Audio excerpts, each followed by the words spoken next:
Hey friends, welcome back to my channel. How is it going? How are you? I hope you're doing really well. I'm so excited to have a catch up with you. I am really looking forward to filming this video. I have, of course, prepared a coffee for the occasion. I hope you will join me and do the same. I'm also 2 hot cross buns deep. I've eaten more butter in a morning than any woman probably should have done. And I'm feeling really good about that. So I am more than ready to sit and have a proper chinwag and a proper catch up with you because I feel like this is long overdue.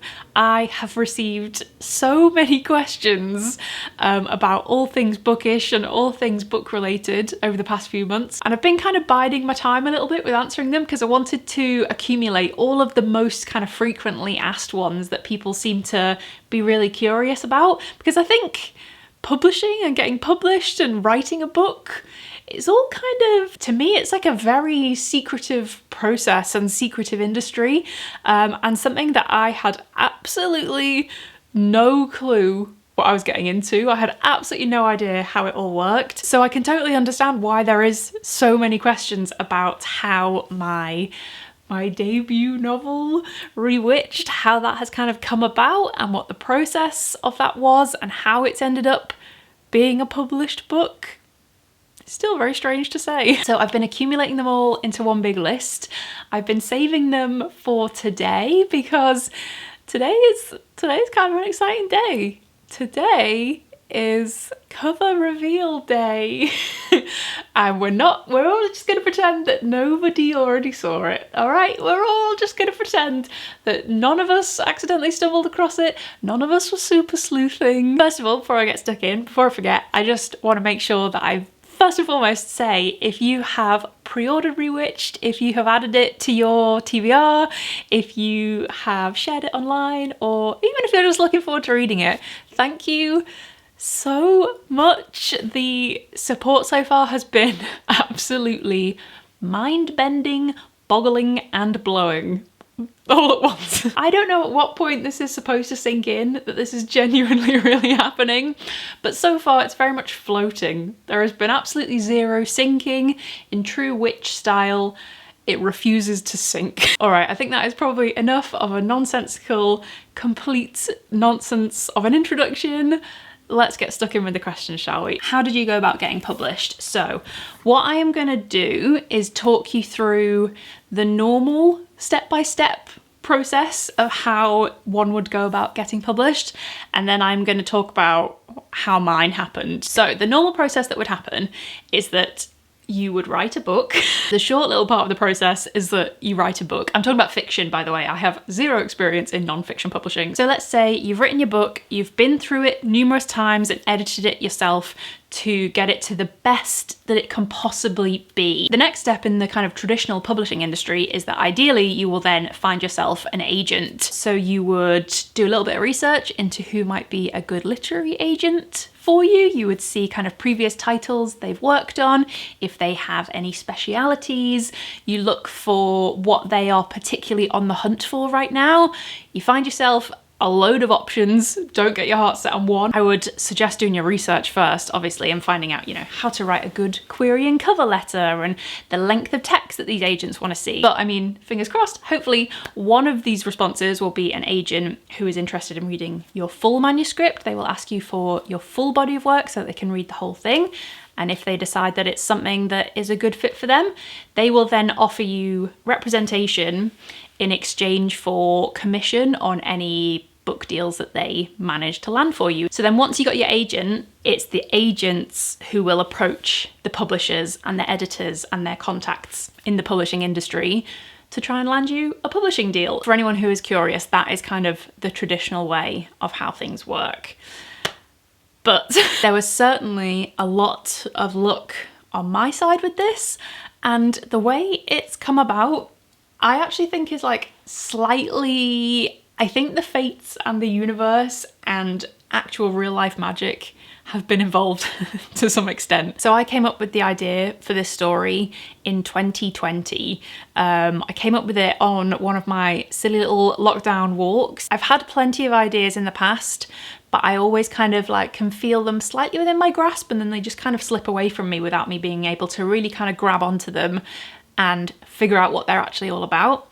But this one, maybe it was because of the kind of lockdown conditions and the fact that I wasn't completely distracted by real life all the time, something about it really, really kind of hooked itself into my mind, and I couldn't stop thinking about it. In itself kind of gave me a little bit of a feeling that this was worth exploring. So I posed it to Adam on another walk after I'd been sitting on it for a couple of weeks. I sort of said, can I just see what you think about this idea? I don't know whether I'm being weird and silly or if this is actually kind of a good idea for a story. And I also asked my mum what she thought of it quite early on as well, because she's a really big reader. When I'd had a little bit of encouragement from both of them, and the fact that it just was like playing in my mind over and over, and I was really starting to latch onto this concept, like it just kind of felt a little bit twinkly to me, and I was like, I think I have to do something with this. So anyway, I started writing it in between everything else, dedicated basically any spare hours that I had to trying to get this story onto paper. So I was just coming to the end of writing it in 2023. I want to say maybe it was kind of this time last year-ish. I don't know, I'll have to check my emails and see when she actually emailed me for the first time. But I got an email from my editor, my now editor. She had booked a trip to New York with her partner, and she was looking for vlogs of like suggestions of things to do, and I had just uploaded our New York vlogs from the trip that we did for Adam's 30th. So she found that video and then must have watched a couple of others afterwards, and one of those videos I must have mentioned in passing that I was thinking about this novel. She popped an email over to me, said that she would like love to hear a bit more about it and what I was writing, and I actually kind of left it sitting in my inbox for a little while because I hadn't quite finished, and I was just really daunted and terrified about whether it was something that I actually wanted to pursue, because I did not write this book with the intention of it getting a publishing deal. Obviously that was like, oh my god, imagine if that happened. But having a book published has always been such a dream, ridiculous, magic, far off imagination concept to me that the actual reality was just something that I had not even considered. It wasn't something that could ever be a reality because it was so ingrained in me that it was my dream, that transferring that into a reality was just impossible. So I left her sitting in my inbox, but the more I thought about it, the more I was like, well, this is a really good motivation to get it finished. I think I had like 4 or 5 chapters left to write, so it was a really good kick up the arse for me to get it finished. So I sent over the first 3 chapters, and it turned out that Lucy, my editor, had specifically been on the hunt for a cozy, witchy, nostalgic autumnal vibe, which is in itself an incredible coincidence. Like, she hadn't mentioned that to me, she had no idea that's what I was writing, but it just so happened to match up really well with something that was on her kind of like desirable list of projects. So she asked for the full manuscript and gave it a thumbs up and was like, yeah, all right. And I was like, yeah, all right. It's a really good reminder that like, if you have been thinking like, oh, I would quite like to try content creation, or I'd quite like to try, you know, having a bit of an online presence, do not let the fear of who might be watching hold you back, because actually the fear of who might be watching can actually be completely flipped on its head and think, who might be watching? So in terms of the way that I have landed myself a publishing deal without an agent as an unagented author, that is really unusual, and it hasn't come back to bite me yet.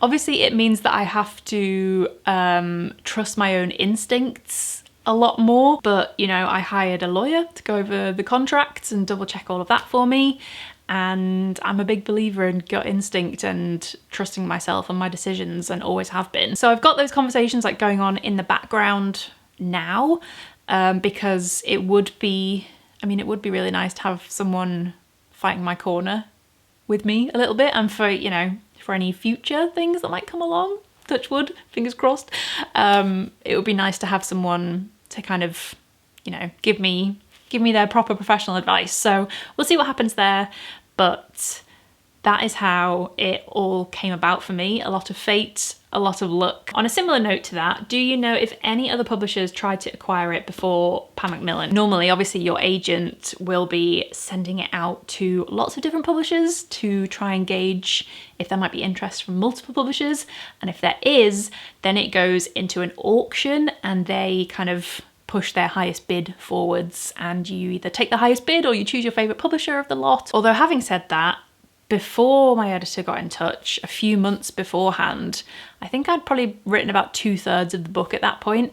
I did actually send it to a different publisher and they really liked it and were keen for it, but they wanted me to rewrite it for a middle school age, which I think is about 9 to 12 years old. I mean, I obviously thought about it a lot.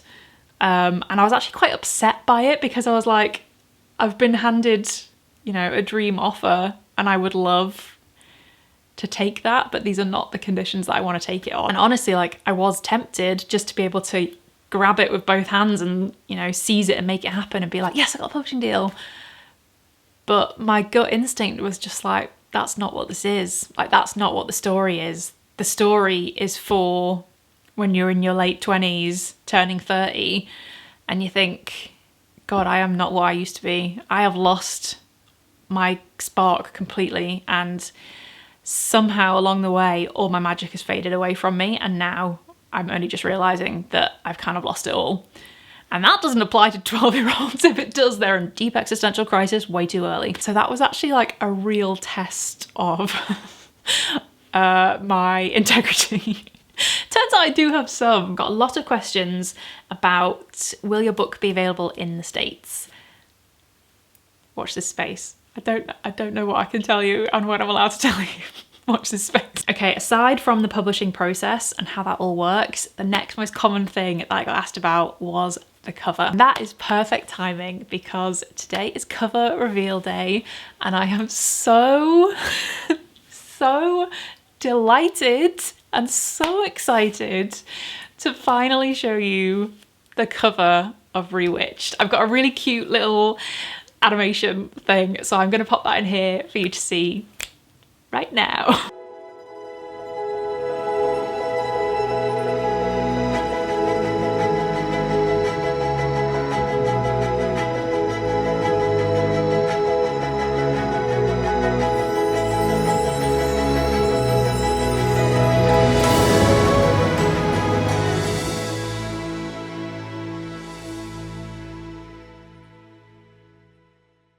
Actually, it's perfect. It's perfect. I really hope you love it.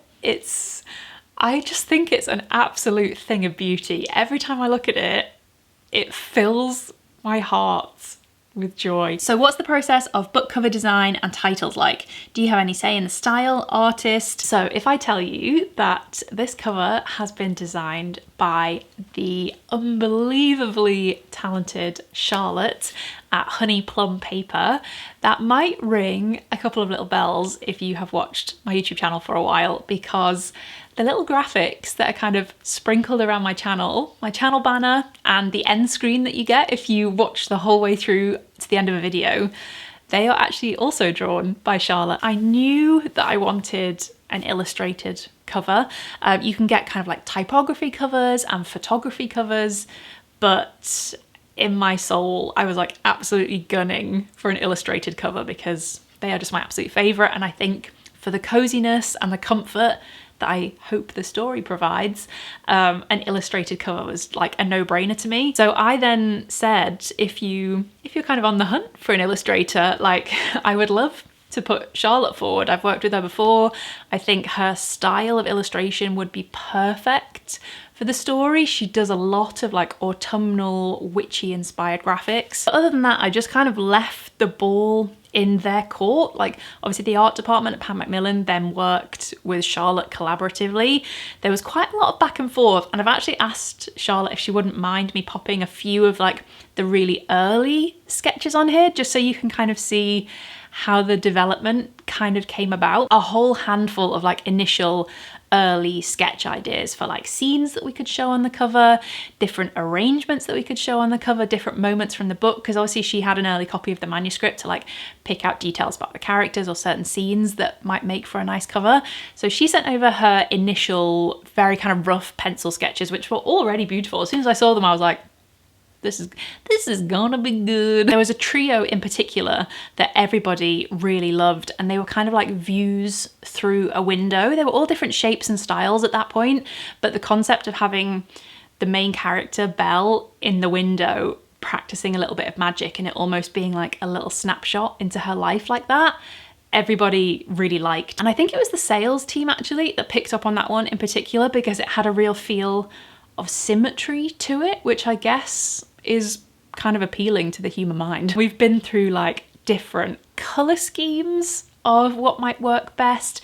We've been through different outfits of what Belle should be wearing, which I think was one of my favorite moments of the whole process actually. It felt like, remember those paper dolls that you would dress when you were little? Been through font choices. We had one font in particular at one point, which was almost a done deal, but then I felt like the worst person in the world, and I was like, I don't think this is, you can imagine me, I was like, I just don't think this is quite right, I'm so sorry. We've changed the font up, we've changed the tagline, and it's just turned into, I just think it's the perfect book cover. Not to toot my own horn, trumpet, oboe, but I just think it's absolutely stunning. And my one request at the very beginning as well was like, I have every faith, but please can we have some gold foiling? Gold foiling is very important to me. It's something I take very seriously. I am like a magpie when it comes to gold foiling, and I'm obsessed with it. And I think this is probably the perfect time for me to also mention this, because somebody else asked, will there be a special edition a la sprayed edges, etc.? And can I get a little drum roll, please? Can you believe that I'm about to tell you this? I can't, but there is a special edition exclusive to Waterstones, which has sprayed edge detailing. So I will pop that on screen right now for you to have a little look at as well.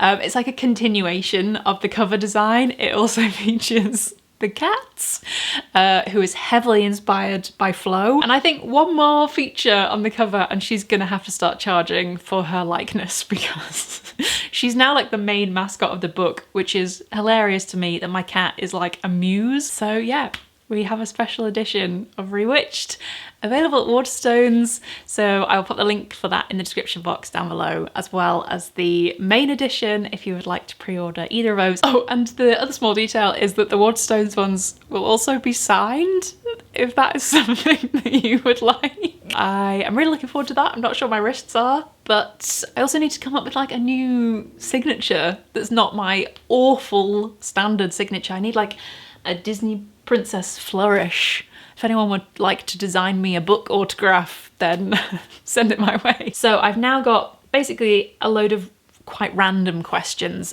some about the characters, some about my writing process. So the first of those is, do you have a favourite character in the book? And the characters in Rewitched, I have such a soft spot for all of them. It's actually mad to me that they don't exist. I have a very special place in my heart for a character called Morena. I obviously don't want to give anything away about the story really, but basically she is a cold hard bitch. She is absolutely done with everything and everyone. Everyone around her is a complete incapable buffoon. I'm just obsessed with her. She's also absolutely sensationally fabulous. Incredible dresser. Her hair is constantly like immaculate. She wears dark lipstick all the time. She's just an absolute vibe. I love Morena. I was really interested to see, there are a lot of questions about if I'd based the characters on any people that I know, or like who did I base my characters on, who inspired the characters in the book. The experience of writing this has been so interesting, because it is amazing to me how these decisions seem to have made themselves. Like, I don't feel like I wrote this story. I feel like it already existed and I was just telling it, which I know whenever I tell people about this or they ask me things about this, I feel like I sound insane. But a couple of characters in particular were really good examples of this, because I didn't intend to put people from my real life into this story, but there's definitely heavy influence in Belle's mum. So Belle is the main character and her mum also features in the story. Her mum is basically my mum. And I'm gonna get a little bit soppy with you right now, but I want to really make it clear that the main character, Belle, I wrote her with you in mind, honestly. You know, I've been doing this for a long time now, and I've been fortunate enough to meet a lot of you. Whenever I am lucky enough to bump into you in town, or you come up and say hi, I'm always bloody delighted to meet you. But most importantly, when we say goodbye, I'm always like, I'd be mates with her. Like, I've always been so fortunate in that whenever I've met any of you, I've been like, we'd be best mates 100%. And I think the reason that this has worked for such a long time and that it's always so fun for us to hang out together is that we're very similar people. Scarily similar. I think we've really kind of grown up together, and there's a real understanding between us. I feel like you know me very well and I know you very well, and we have a lot in common. If we were all kind of put into a Venn diagram together, I mean, it would literally be one circle at this point because we're all the same person, but Belle would be bang in the middle of that Venn diagram. Where did you draw inspiration from to write Rewitched? Where did the idea come from? How did your story start? Like, what was the first thing you thought that started a book? When I go for a walk, a lot of the time, I don't have headphones in, I don't have my phone, like I'll just completely go with my own brain and my own thoughts.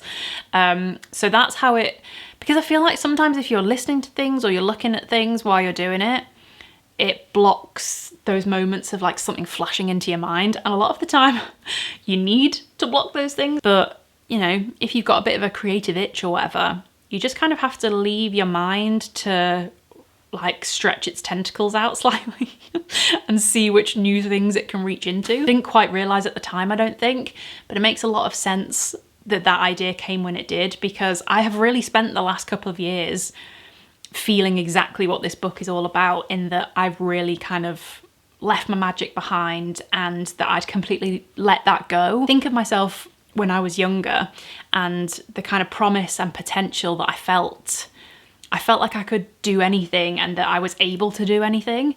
And as I've got older, and certainly kind of late 20s especially, that was just a foreign feeling to me. I didn't feel that anymore at all. Writing this has actually been such a cathartic process for getting in touch with that feeling and realizing that that magic and that potential doesn't leave you. It's still very much there in the same way that like your inner child is there. It's just sitting very kind of dormant, and it's waiting for you to like acknowledge it again and give it the time and the attention that it deserves. So when this idea popped into my head for a witch who suddenly had to confront this fact that she'd completely neglected her magic and wasted its potential, and now it was going to be taken away from her forever, like it just really hit. One of the scenes that I could see so clearly in my mind was her like standing in the center of this like courtroom or trial room, and like two sides of a witch jury, while this truth about her neglected magic kind of played out in front of all these people judging her for it. And I could like picture each side of the jury like with their hats and their cloaks on, and like I just loved that image so much that was the one that I was like, oh. This is such a fun one. I love this question. If Rewitched is a season, song, colour, emoji. Season, absolute no-brainer. It is 100% an autumn book. It opens at the very end of September and it finishes at the end of October. Song is a bit more of a tricky one, but I can give you more of like a general vibe. Well, there's two different ways here. So the album that I definitely listened to the most while I was writing it was Folklore by Taylor Swift, but I also made a playlist on Spotify of like late 90s, early noughties tunes to like get myself into that era. I actually wrote it a bit more 90s than it is, and when we went through and edited it, we decided to keep it more of like a general nostalgic vibe rather than a specific time period. But I definitely listened to that music to kind of get me into that throwback witchy headspace. Colour is gonna have to be like a rusty, warm orange. And the emoji, oh, it's gonna have to be a magic sparkle. We've used that literally since day one to sum up all things Rewitched. How would you describe your writing style? Which other authors inspire you? I would love my writing to be the book form of the first sip of your favorite hot drink. That's how I want to describe it. I want it to feel comforting. I wanted my writing to feel familiar. I wanted it to feel like a story that you've already been told, which I know sounds like slightly counterintuitive, but like I wanted that nostalgia to be so prominent that it almost feels like you've been there before and you've known these characters before. And I hope it's like a little bit funny at times too. I do try to be funny. You know me, 9 out of 10 times it flops, but that one, it's a great joke. I have been using Alice Hoffman when I've spoken to, you know, people in the industry and stuff. I always use Alice Hoffman as an example because she's an absolute giant of magical fiction writing, and I love the practical magic universe. She's crafted such a well-rounded web of characters that all interconnect with each other. And her magical writing feels so kind of hazy and delicious and sensory. Beginner tips for writing a novel. I have no formal training, but I have ideas and a dream. You and me both, my friend. I'd love to know just how to get started in writing. It seems so daunting. I had a lot of questions like this, and I feel like a huge imposter being asked questions like this because obviously I've only done it once and I'm still very much of the mindset that like this is a fluke. I think the way that I dove into mine quite willingly was that I wasn't putting pressure on myself to write a book. I never went into this thinking this is going to be a book and I'm going to get it published, like, because if I had done that I would have completely frozen myself to the spot. That just wouldn't have worked for me to go in thinking I'm gonna write a book. I went into it like, I love this idea, like this is really fun. I just said, let's write a scene. Let's pick this random scene that I can see in my brain, that I can see in front of me.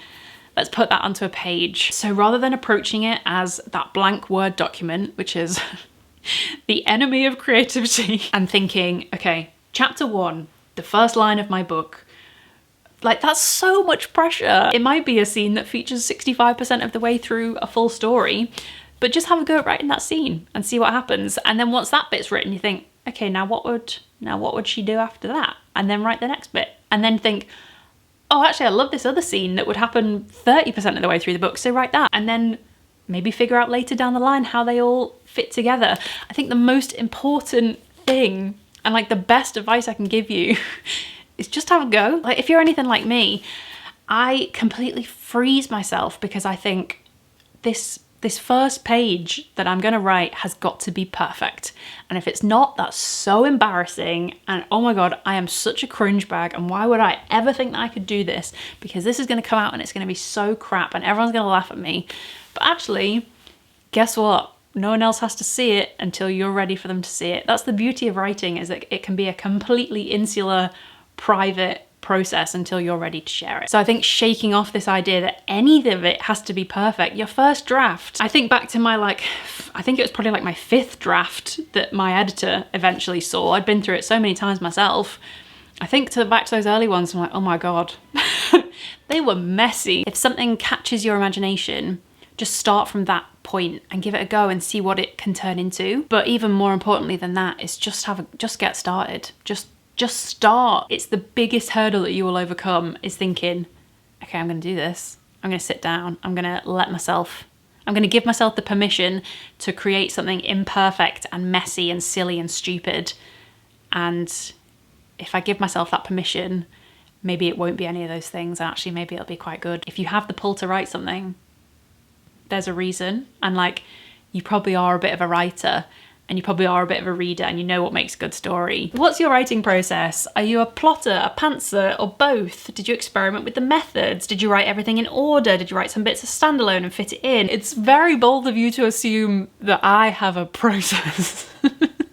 You don't know me at all. Authors like to generally divide themselves into being either a plotter, which is where you have the idea for a story, you map it out quite fully, you give yourself either the loose workings of a plan or a very detailed plan to follow. The opposite of that is a pantser, which means you fly by the seat of your pants, you just keep writing, things seem to happen without really being in your own control, your fingers kind of just like write of their own accord.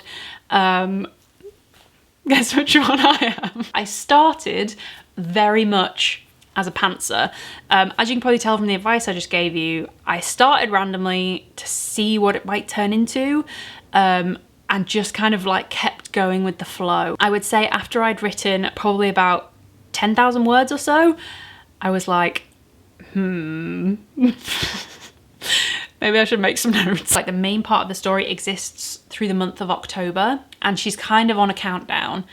So I needed to logically figure out like when the beats of the story were going to happen in that countdown, and keeping track of the dates and the progress, and how things matched up like that was what made me realize, okay, I need to do a little bit of planning. And by the end, I had like a story calendar and spreadsheets of like chapters and what happened in each chapter. So I'm definitely now a combination of both.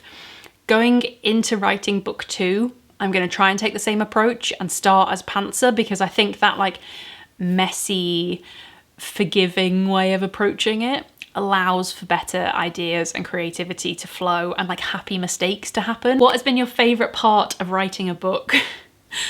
Again, not to sound completely mad, but it's been such an amazing thing to me to witness how these characters seem to make decisions for themselves. The way that they just kind of say their own lines of dialogue and make their own jokes and like call their own decisions and spring up their own weird little habits. Like it feels like it's out of my control. Like it doesn't feel like it comes from my brain.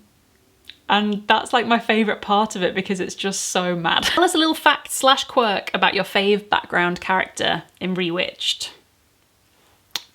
Who shall I choose? So Belle works in a bookshop, and the bookshop is owned by an old lady called Violet. Fun quirk or fact about her is that she always wears shades of soft blue or purple because her name is Violet. She has an extensive vintage scarf collection, and she used to be a theatre star but had to give up on the dream because she injured herself, and that's when she turned to the world of books. I think all the characters have some like fun little side facts about them. I just think they're really fun to write. Why witches? This is a great question. It's a really hard question to answer though, because to me, like, there was nothing else I would have written. I love reading witchy fiction, which is probably a huge factor of it. There's so many witch characters in popular culture that I grew up with that have been so influential on me and that I've enjoyed either watching or reading. I've always really connected with so many witch characters because I just feel like that magic in them really represents something that I feel very strongly about, which is that kind of real power of potential and like the magic that holds, and how you're just doing yourself such a disservice if you let that stay dormant within you. I think most witch characters are some kind of exploration of that, because that's what magic boils down to, is like potential and what could be and like the hope of it all. And it's also just really fun.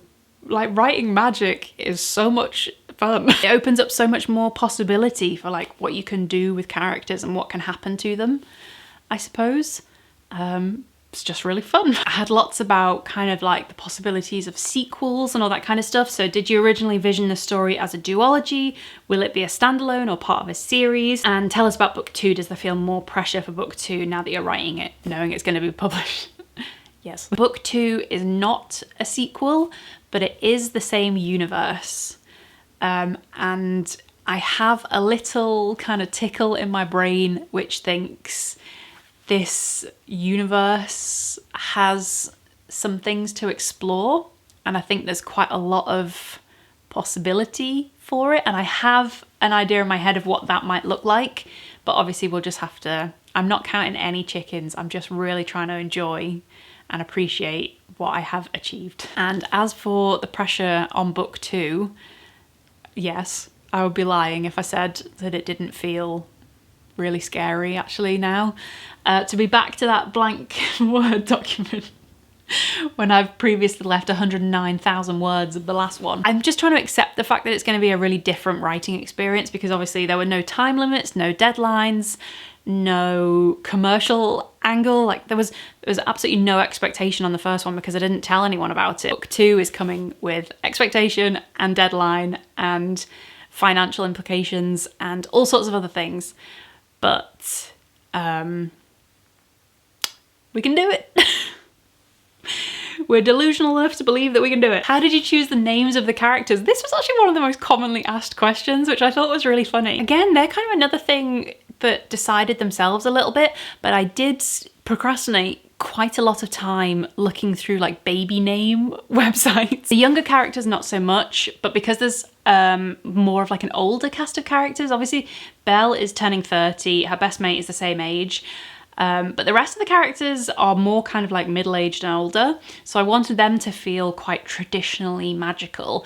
So I had to really do a bit of a deep dive into like old folklore names and that kind of thing, which was a really fun time. I had a lot of fun finding character names, but I will say that when I found them, I knew it. One non-magical character had a big name change very last minute, and one magical character had a name change.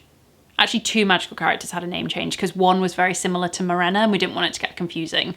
But another magical character was called something else. And then I realised that it sounded a bit like a rude word. I had to include this one. Obviously, this is so fun. If Rewitched became a movie or a TV series one day, who would be your dream cast? Not that I'm aiming high.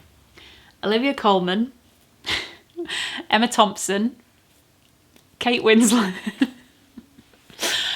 Martin Short. They're the ones that are really kind of fixed in my brain. So if any of you guys happen to be watching, call me. And I'm going to finish on this one because I think this is a great question.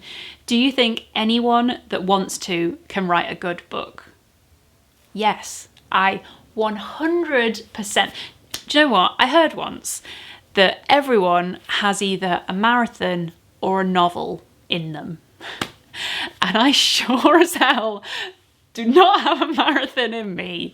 So it had to be the other one. And I absolutely believe 100% if you have a little idea in the back of your head and you're wondering, could I do that? Listen to me right now. If I can do this, you can write a novel. The only thing getting in your way is going to be self-doubt in not believing that you have the ability to do it. The only other thing that will get in your way is the discipline. I think the biggest challenge for me writing this book and going into writing the second one is the discipline of keeping your bum on that seat and just keep writing. It's so easy to procrastinate and get distracted and find a million other things that need doing. But I suppose that ties in nicely to what the story is all about, because investing in your own potential and remembering that that spark of magic that you identify with your younger self that used to feel so prominent and so powerful and used to make all your decisions for you, it's still there. But real life just really gets in the way. It comes down to just backing yourself a little bit. Just back yourself a little bit. Keep your bum in that seat. Keep writing, push through that first draft. Remember that it is just for you to tell yourself the story. And once you have got that messy, imperfect, gross, ugly first draft, then you can go back in and turn it into something beautiful. But thank you so much for watching. Thank you so much for all your questions. And again, if you have pre-ordered Rewitched, I am so grateful. I can't believe that anyone believes in it enough to do that. I've only ever pre-ordered books that I have absolute faith in that author, that I know I will love it. So I know what it means to do that. And I am incredibly grateful. I'm gonna cry again. All I can say is that I really, really hope you enjoy it. I'm absolutely terrified at the thought of you reading it, but at the same time, I can't wait. And I hope you love the cover, and I really hope you enjoyed this video. So thank you so much for watching, and I will see you very soon with another video.